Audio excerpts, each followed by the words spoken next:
Every 5 seconds, a 5 billion joule discharge tore the violet sky into jagged ribbons, shaking the very bedrock of the Class 8 Deathworld. Gemma hit the mud hard. The impact knocked the wind from her lungs, leaving her tasting copper and the sulfurous bite of the atmosphere. She rolled, hands scrabbling for purchase on the slick, obsidian-colored silt. Flack, flack. The loose nylon strap of her rucksack slapped against her lower back, a steady, irritating rhythm that matched her pulse. It was the only thing that felt normal in a place where the air tried to melt your skin. She reached into the side pocket, her fingers brushing the cool, familiar glass of a small jar. Table salt. Her father had joked that Krell 9 might be bland. He was wrong about the flavor, but right about the need for a little home-cooked grit.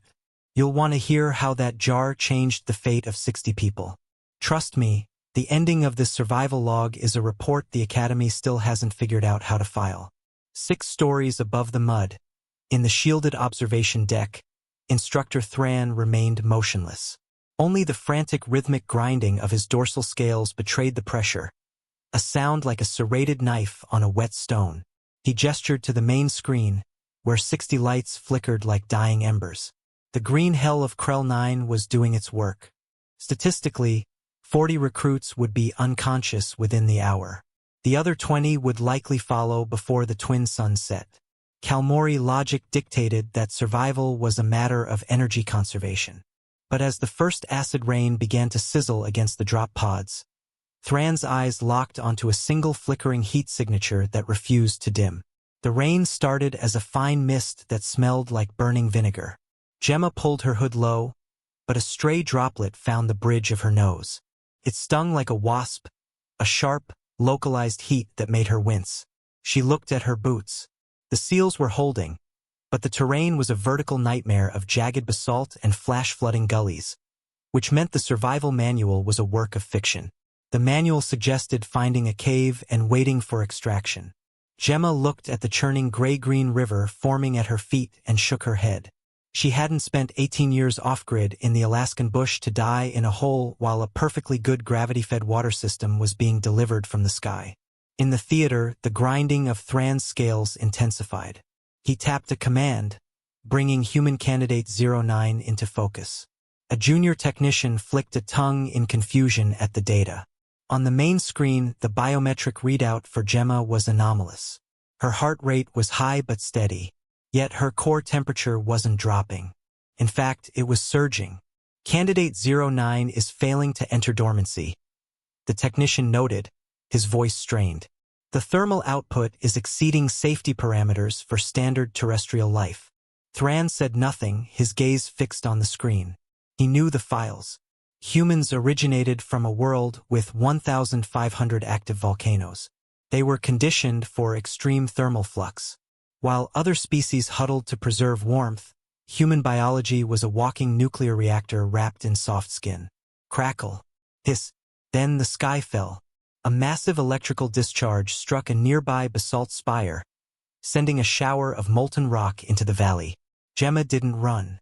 She stood there squinting through the glare, her hand reaching up to shield her eyes. The heat from the blast felt good.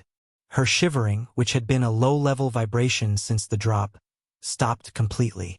She felt a surge of warmth in her chest, a primitive furnace kicking into high gear. As her body processed the atmospheric energy faster, she moved toward the edge of the rushing gully. The acid rain was collecting there, pouring down the slope in a shimmering, deadly cascade. A strange thought struck her. It looked like the slides at the county fair back home, only with more potential for third-degree burns and much better speed. She began to unbuckle her rucksack, her eyes calculating the angle of the slope. "Why isn't she seeking shelter?" the technician asked, his scales vibrating. "The lightning is outputting billions of joules." Thran watched Gemma move. She wasn't fleeing the danger. She was measuring it. He had seen humans before, but never in a Class 8 environment without powered armor. They were supposed to be the soft species. But as he watched her lean over the rushing acid, his internal cooling system struggled to keep up with the vicarious stress. Gemma knelt by the gully. She unscrewed the jar of salt and looked at the white crystals in the heavy acidic air. They seemed to glow. She wasn't thinking about the Deathworld designation or the Council survival stats. She was thinking about friction coefficients and chemical neutralizers. She took a deep breath of the acrid air and smiled, her teeth bright against the violet gloom. Then she tipped the jar. Behind the basalt ridge, the world ended. At least, that was the consensus inside the shielded observation deck, where Instructor Thran watched the monitors with a growing sense of clinical dread. The survival feeds from the other 59 recruits were a symphony of slowing pulses and dropping core temperatures. The Kalmori were built for efficiency, for the slow conservation of heat. But Krell 9 was a predator that didn't allow for patience. Thran's screens flickered as a localized radiation spike hit the valley. On Earth, this kind of solar bombardment was a Tuesday. Candidate 09's internal chemistry is shifting again, the technician whispered, his scales dull with second-hand exhaustion. She isn't just resisting the radiation. She's absorbing it. Thran reviewed the deep scan data from the Academy's archives. Humans, it seemed, had evolved to treat literal solar radiation as a nutritional supplement, a biological trigger for bone-strengthening vitamins. While every other species in the galaxy spent trillions on radiation shielding, humans had spent their history lying on beaches to catch the glow. What kind of predator finds a playground in a lightning storm? Down in the mud, Gemma wasn't thinking about vitamins. The metallic, recycled plastic taste of her last hydration tab lingered on her tongue. A bitter reminder of the sterile Academy cafeteria she'd left behind only 6 hours ago. She needed that bitterness. It kept her grounded while the sky tried to vibrate her teeth out of her skull. She had finished pouring the salt into the pooling gully, watching the white crystals vanish into the murky green acid. The reaction was immediate. The sodium chloride didn't just neutralize the surface acidity. It altered the viscosity of the silt, creating a slick, low-friction slurry that shimmered under the violet lightning.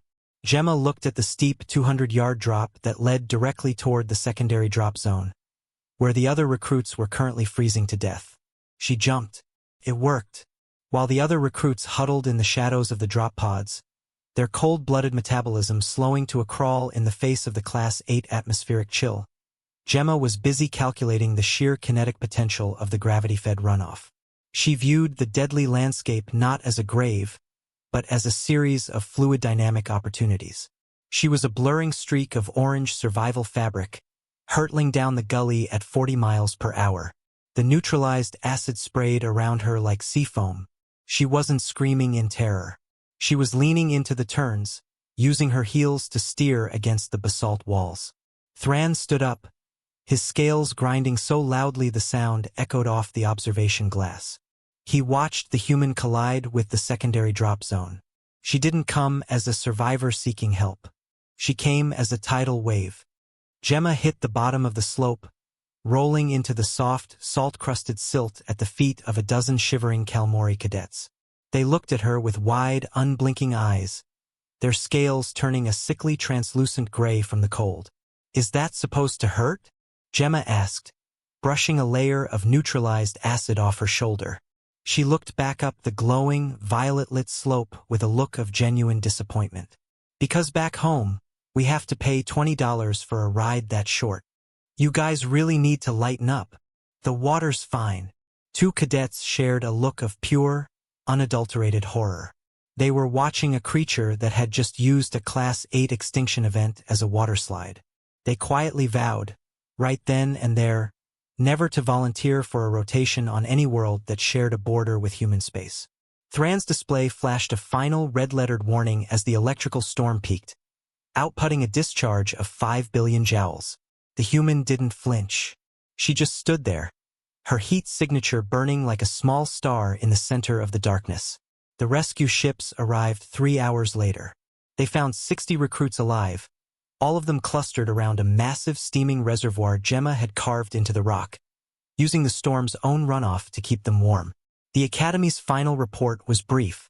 It didn't mention the water park of Krell 9 by name. Instead, it reclassified the human species from Tier 4 Sentinel to Tier 1 Environmental Catalyst. 6 months later, the small empty jar of table salt sat behind a reinforced glass display in the Academy's Great Museum. It wasn't labeled as a flavor enhancer or a mundane kitchen staple. The plaque beneath it simply read, Primary Survival Catalyst Human Extraction 09. The light from the museum's ceiling caught the few remaining white grains at the bottom, making them sparkle with a cold, sharp brilliance. Under the silence of the vaulted ceiling, the jar sat as a quiet warning to any species that mistook human play for weakness.